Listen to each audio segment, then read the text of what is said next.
E aí, bom dia, boa tarde, boa noite. Que hora que você está assistindo o vídeo? Não sei, mas o importante é que você está assistindo. A gente hoje vai continuar com a Lei de Diretrizes e Bases. Eu sou o professor Carlinhos e as nossas aulas são de conhecimentos pedagógicos. Então não se perde não, tá bom? A gente já conversou sobre boa parte da lei.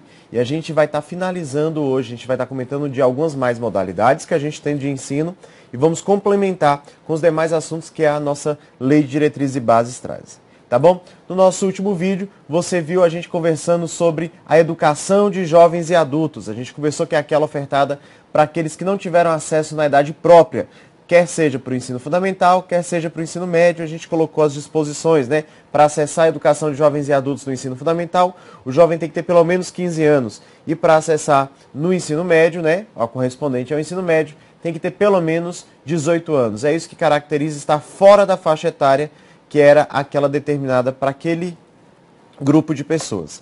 Então, a gente segue hoje conversando um pouco sobre a educação profissional e a educação tecnológica, tá bom? Então, dá uma olhada aí no nosso material. A educação profissional e tecnológica, no cumprimento dos objetivos da educação nacional, integra-se aos diferentes níveis e modalidades. Então, gente, essa educação profissional e tecnológica é considerada uma modalidade de ensino. Nós já havíamos conversado há alguns vídeos atrás sobre os níveis e sobre as etapas. A gente agora entra e continua a falar das modalidades. Já falamos da EJA, já falamos da educação de nível médio, né, profissional de nível médio. Agora a gente entra na educação profissional e tecnológica. E quais são os cursos que são abrangidos por essa educação profissional e tecnológica? Os cursos são, gente, os cursos de qualificação inicial e continuada, os cursos de educação técnica de nível médio, aquela outra modalidade que a gente viu, entra aqui dentro, e a educação profissional tecnológica de graduação e pós-graduação. Então, gente, aqui a caracterização é qualquer formação ou qualificação para o mercado de trabalho. Ai, Carlinhos, sua letra tá tão bonita. Hoje eu tô caprichando, tá vendo? Você gostou? Dá pra entender? Não é todo dia que eu capricho não, mas hoje acho que tá legal, né? Dá pra você ver. Então essa formação e qualificação para o mercado de trabalho é essa a ideia da educação profissional e tecnológica, tá bom? Os cursos da educação profissional e tecnológica de graduação e pós-graduação, todos serão organizados pela União, gente. Lembra que a gente conversou lá no comecinho, falando das atribuições da União? É a atribuição da União. E quem faz? Através do seu órgão. Que órgão? O Conselho Nacional de Educação. É ele que vai fazer as normativas relacionadas à educação dentro da graduação e da pós-graduação. Toda educação profissional deve ser integrada, articulada com o ensino regular, por diferentes estratégias. Então hoje a gente já tem EJA articulada à educação profissional, a gente já tem ensino médio articulado à educação profissional. Para quê, Carlos? Para conseguirmos ter mais pessoas formadas para o mercado, para o mundo do trabalho. Tá bom? As instituições de educação profissional e tecnológica, além dos seus cursos regulares, oferecerão cursos especiais abertos à comunidade, condicionados à capacidade de matrícula e aproveitamento necessários ao nível de escolaridade. Geralmente são regidos por editais próprios. E como isso, Carlinhos? Um curso, gente, básico, olha para mim. Um curso básico de operação de computadores pode ser aberto numa escola de profissionalização? Pode. Ele não necessariamente será de formação e de qualificação profissional. Ele pode ser de formação para a pessoa e para a comunidade, é aberto por edital próprio e a escola que está ofertando é que vai dizer quais são os critérios, quais são os requisitos necessários para aquele curso. Tá bom? Aqui no DF, onde a gente grava as nossas aulas do Grão Online, você vai ter algumas escolas profissionais que têm essa característica, né? A gente tem a Escola Técnica de Brasília, o Centro de Educação Profissional. Então, essas escolas, elas são regidas por editais próprios e fazem essa abertura à comunidade. Ora, podem ser integrados ao ensino médio ou à EJA, como a gente tem o caso do Centro de Ensino Médio Integrado, que fica no Gama, e tem ainda uma escola em Planaltina que faz a articulação entre EJA e educação profissional. Então, a Lei de Diretriz e Bases tem o embasamento necessário para que a gente consiga articular outras etapas ou modalidades junto com a educação profissional. Tá bom? Então, voltamos lá. A gente agora, fala de uma das modalidades que mais cai em prova, a educação especial. Quase toda prova para professor cobra educação especial na perspectiva da educação inclusiva. Como assim, professor Carlinhos? Isso mesmo, gente. Educação inclusiva é igual educação especial? Sim ou não? Isso mesmo, gente. Eles não são iguais. Mas a perspectiva é a seguinte, que os alunos atendidos pela educação especial, eles sejam todos incluídos, mas não só eles. Então a inclusão é algo mais amplo do que a educação especial. Mas para as provas existe a ideia de educação especial muito ligada à educação inclusiva. Então é isso que eu quero que você leve para a prova, tá bom?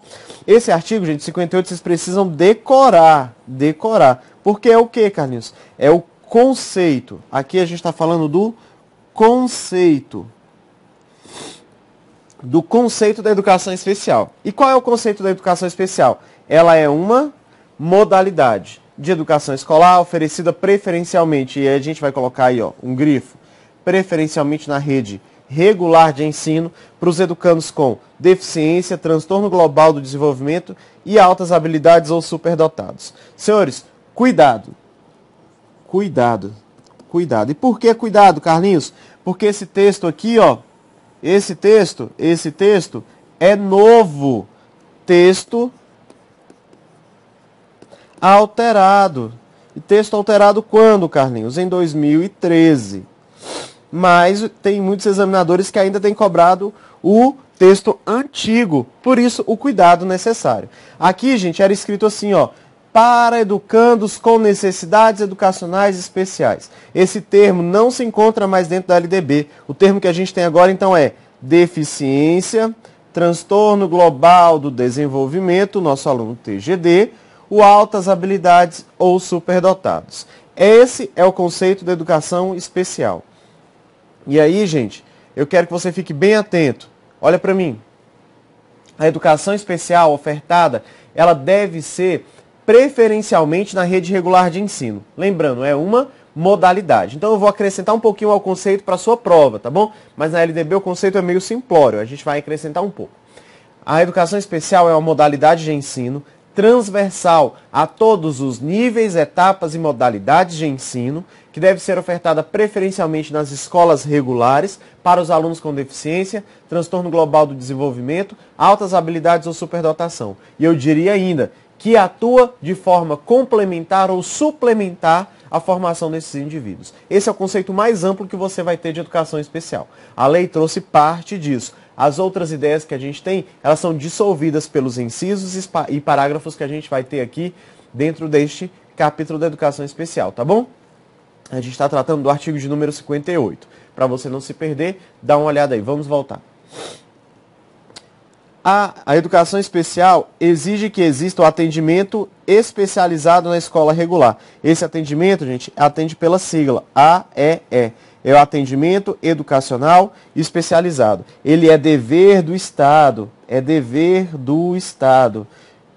E, de acordo com os mais atuais julgados, a gente tem o seguinte: a família tem um aluno acamado e é acompanhado por alguém da área médica, né? Um enfermeiro, fica 24 horas com ele. Esse aluno pode ir à escola e esse enfermeiro pago pela família pode acompanhar? Certo ou errado? Errado. A ideia dos julgados que a gente tem mais novos, né? A STJ tem um julgado com relação a isso. Ele disse o seguinte, que é dever do Estado. Então o Estado banca enfermeiro se precisar, professor, paga o que for preciso. Essa é a ordem. Carlinhos, mas existem profissionais suficientes? Não, é claro que não, né, gente? Mas a legislação diz que é dever do Estado. Então o Estado deve bancar, tá bom? Então, esse atendimento educacional especializado é dever. Dever de quem? Do Estado. Está descrito lá no artigo 4º, como a gente já estudou. Devem ter condições específicas que podem impossibilitar a sua inclusão. Essas condições específicas que podem impossibilitar a sua inclusão, elas devem ser vencidas, são as barreiras. E quando não são vencidas, aí o aluno estará dentro de um limbo, né? É o limbo da exceção. E aí ele pode estar incluído em classes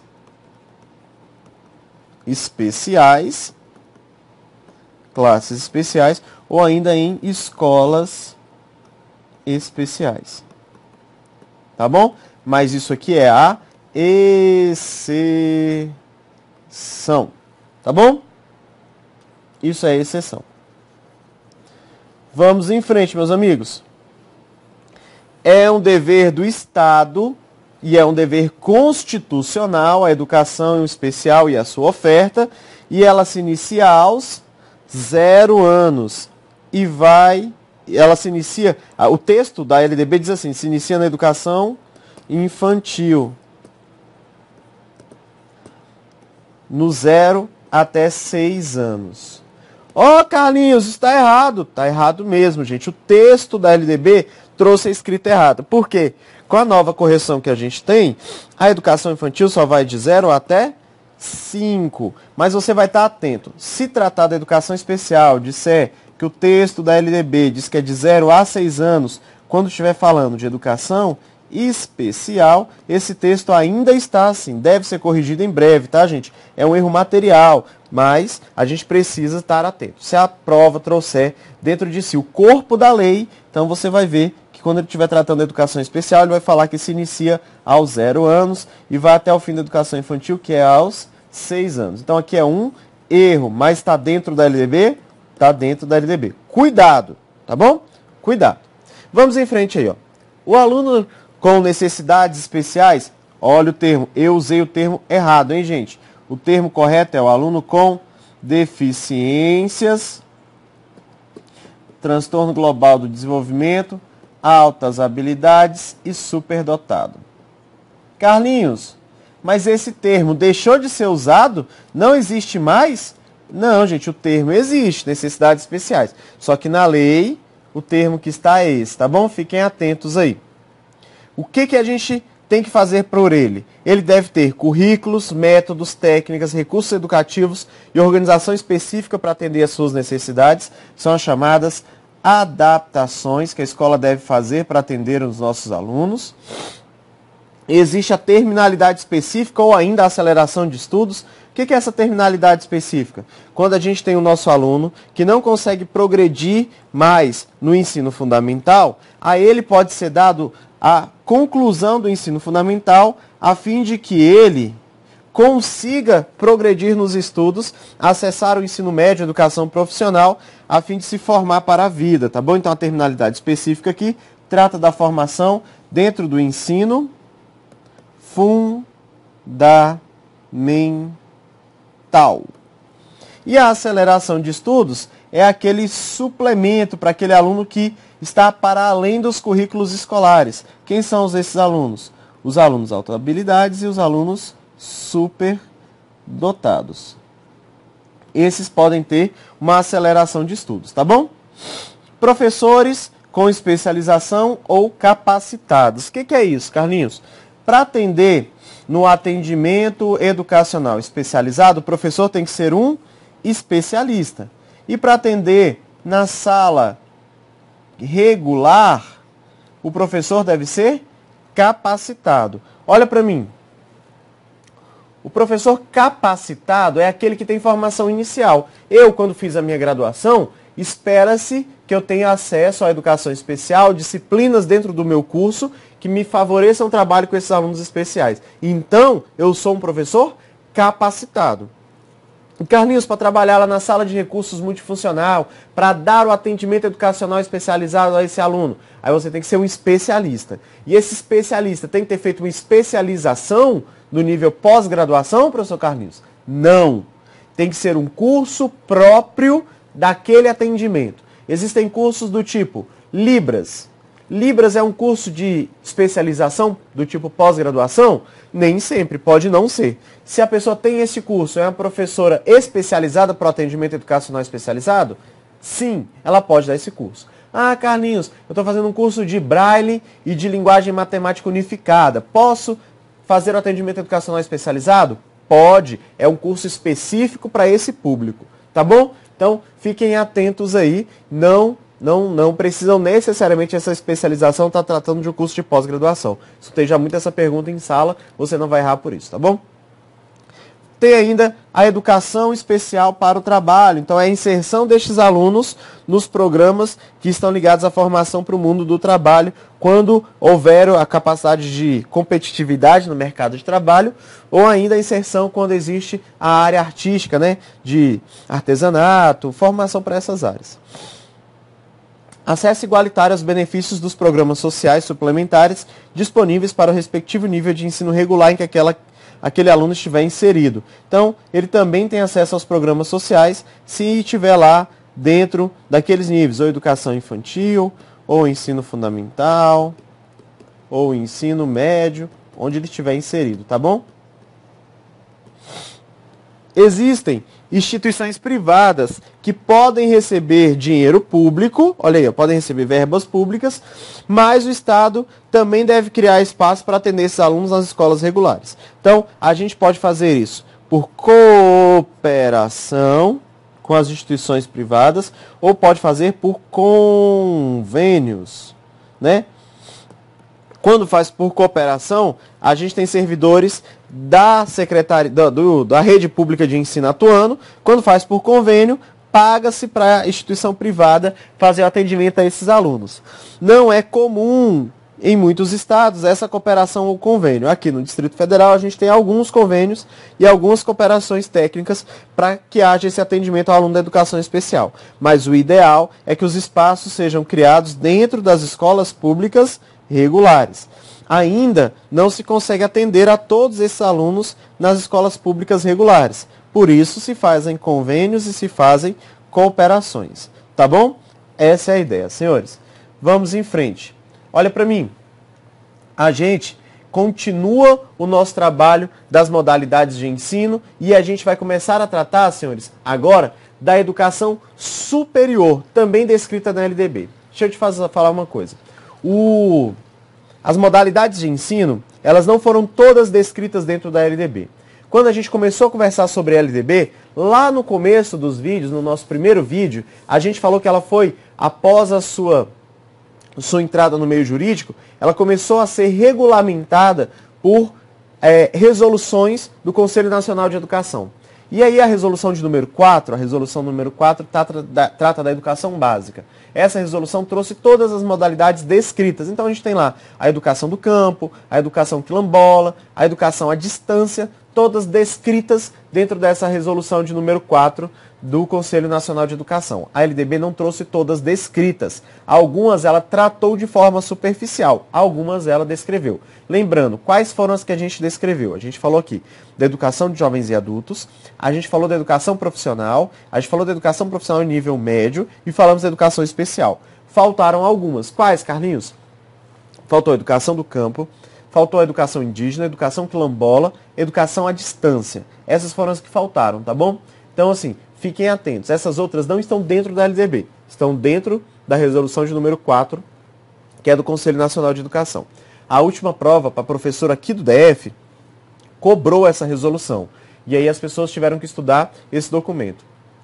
Não é um documento difícil, é um documento tranquilo, que eu sugiro a sua leitura antes da prova. Você está aí fazendo a sua preparação para a prova, faz a leitura da resolução de número 4, ela não é um documento grande, mas ela vai abrir os seus horizontes para entender a Lei de Diretrizes e Bases. Então, quais são os materiais imprescindíveis pós-aula, pós-vídeo dessas aulas de LDB que a gente está gravando e que você está fazendo? Leia a própria lei, a Lei 9394/96, onde você vai encontrar no site do Planalto. Você vai digitar lá no seu pesquisador, na sua internet. Lei 9394/96 mais Planalto. Primeiro resultado da pesquisa você vai clicar. É a lei atualizada. Nós não tivemos atualização ainda em 2015. A gente tem atualizações em 2014. Foram duas. A gente já conversou aqui no meio dos nossos vídeos. E aí eu peço que você pegue sempre atualizada, porque existem muitos sites que ela está desatualizada. Inclusive no site do MEC. Olha só que engraçado. A gente vai acessa o site do MEC e lá está desatualizado. Então não vacila. Pega no site do Planalto. Faz a leitura da lei e ainda vai fazer a leitura também da resolução de número 04 do Conselho de Educação, do Conselho Nacional de Educação. É a resolução que trata da educação básica. Essa resolução não teve alterações, tem alguns questionamentos, mas ela não teve alterações. Então fique atento e você precisa estudar esses 2 documentos para ter a certeza de que vai acertar na prova. Posso contar uma coisa para vocês? O aluno da videoaula é aquele que acerta as questões, porque ele está se preparando no seu tempo e ele costuma estudar tudo que precisa. Então todas as dicas estão dadas aí. Pegue-as e transforme em conhecimento. Eu sei que você é capaz de transformar a informação em conhecimento que eu estou te pedindo. E aí, faça depois as questões que vão estar disponibilizadas lá também no curso. A gente tem um grupo de questões, eu tentei separar as questões mais atuais de 2013, 14 e 15. Então, pega essas questões e as resolvam. Existe o fórum de dúvidas. Alguns alunos já postaram algumas dúvidas lá. E aí eu tenho respondido. Eu entro lá no fórum e as respondo. Então, não vacila, tá bom? Vai lá, acessa, tem dúvida, pergunta. Eu estou aqui para te responder. Fica, então, um grande abraço e um beijo. Daqui a pouco a gente volta com o ensino superior.